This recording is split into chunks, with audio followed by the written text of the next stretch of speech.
ಹಿಮಾಲಯದ ಮಹಾತ್ಮರ ಸನ್ನಿಧಿಯಲ್ಲಿ ಗುರುರ್ ಬ್ರಹ್ಮ ಗುರುರ್ ವಿಷ್ಣು ಗುರುರ್ ದೇವೋ ಮಹೇಶ್ವರಃ ಗುರುರ್ ಸಾಕ್ಷಾತ್ ಪರಬ್ರಹ್ಮ ತಸ್ಮೈ ಶ್ರೀ ಗುರವೇ ನಮಃ. ಶಿಸ್ತು ಅತ್ಯವಶ್ಯಕ. ನನ್ನ ಗೆಳೆಯ ನಿತಿನ್ ಬಾಬಾ ವಾಸಿಸುತ್ತಿದ್ದ ರಾಮಗಢ ಅರಣ್ಯ ಪ್ರದೇಶಕ್ಕೆ ಆಗಾಗ ಹೋಗುತ್ತಿದ್ದೆ.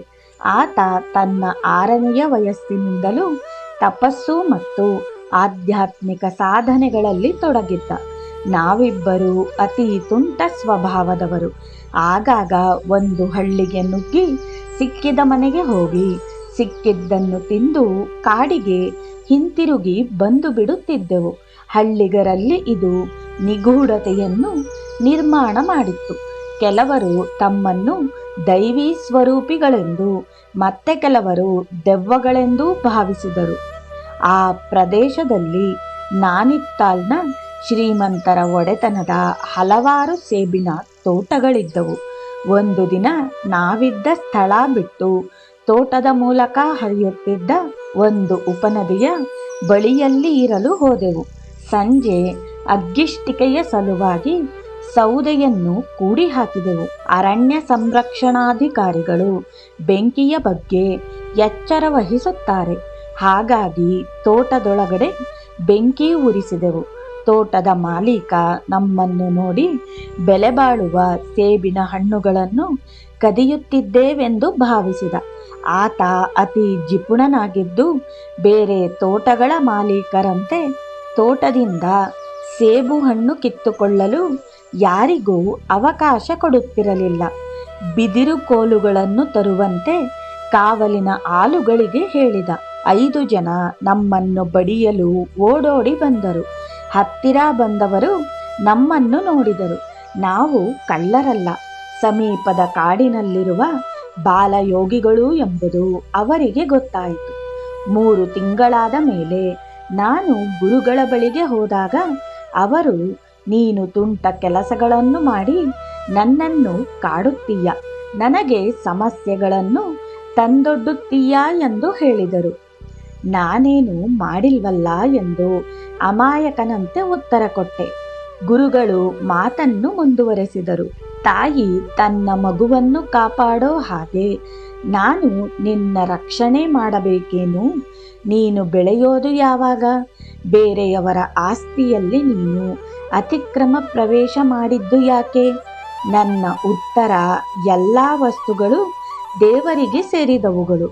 ಯಾರು ದೇವರ ಸೇವೆಯಲ್ಲಿದ್ದಾರೋ ಅವರೆಲ್ಲ ಇವುಗಳನ್ನು ಬಳಸಿಕೊಳ್ಳಬಹುದು. ಈ ರೀತಿಯಾಗಿ ಆಲೋಚನೆ ಮಾಡೋದು ತನ್ನ ಅನುಕೂಲಕ್ಕಾಗಿ ಧರ್ಮವಾಕ್ಯಗಳ ದುರ್ಬಳಕೆ ಮಾಡಿದ ಹಾಗೆ. ಆಲೋಚನಾ ವಿಧಾನವನ್ನು ನೀನು ಸರಿಪಡಿಸಿಕೊಳ್ಳಬೇಕು ಎಂದು ಉತ್ತರಿಸಿದ ಗುರುಗಳು ಈ ಕೆಲವು ಸೂಚನೆಗಳನ್ನು ನೀಡಿದರು. 1. ವಿಶ್ವದಾದ್ಯಂತವೂ ಪರಾತ್ಪರ ಸತ್ಯವು ಎಡಬಿಡದೆ ವ್ಯಾಪಿಸುತ್ತಿರುವುದನ್ನು ಕಾಣು. 2.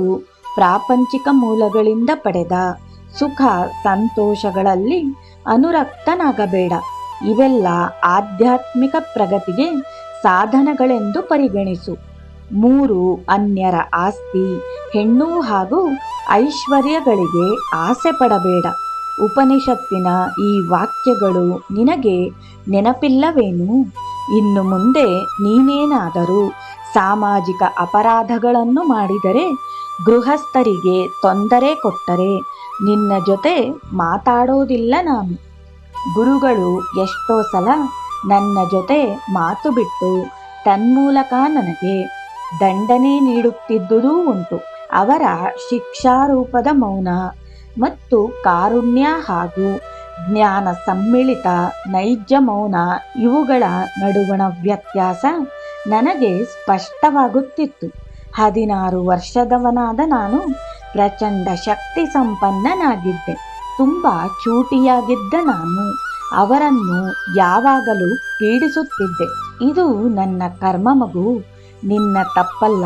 ನನ್ನ ಕರ್ಮ ಫಲವನ್ನೇ ನಾನು ಉಣ್ಣುತ್ತಿದ್ದೇನೆ. ಹೀಗೆ ಅನೇಕ ಸಲ ಅವರು ಹೇಳುತ್ತಿದ್ದುದುಂಟು.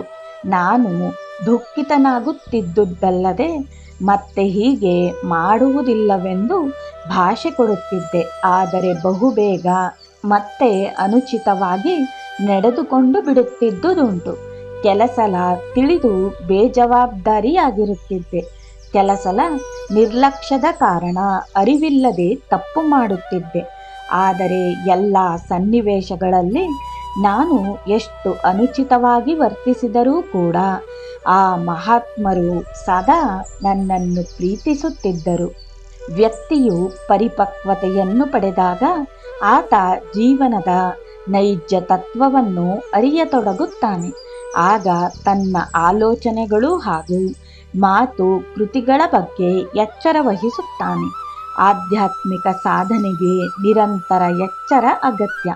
ಶಿಸ್ತನ್ನು ಕಟ್ಟುನಿಟ್ಟಾಗಿ ಹೇರಬಾರದಾದರೂ ಅಭ್ಯಾಸಿಗಳು ಇದರ ಪರಿಪಾಲನೆಗೆ ಒಳಗಾಗುವುದನ್ನು ಕಲಿಯಬೇಕಾಗುತ್ತದಲ್ಲದೆ ಆತ್ಮೋನ್ನತಿಗೆ ಶಿಸ್ತು ಅಗತ್ಯವೆಂಬುದನ್ನು ಒಪ್ಪಬೇಕಾಗುತ್ತದೆ.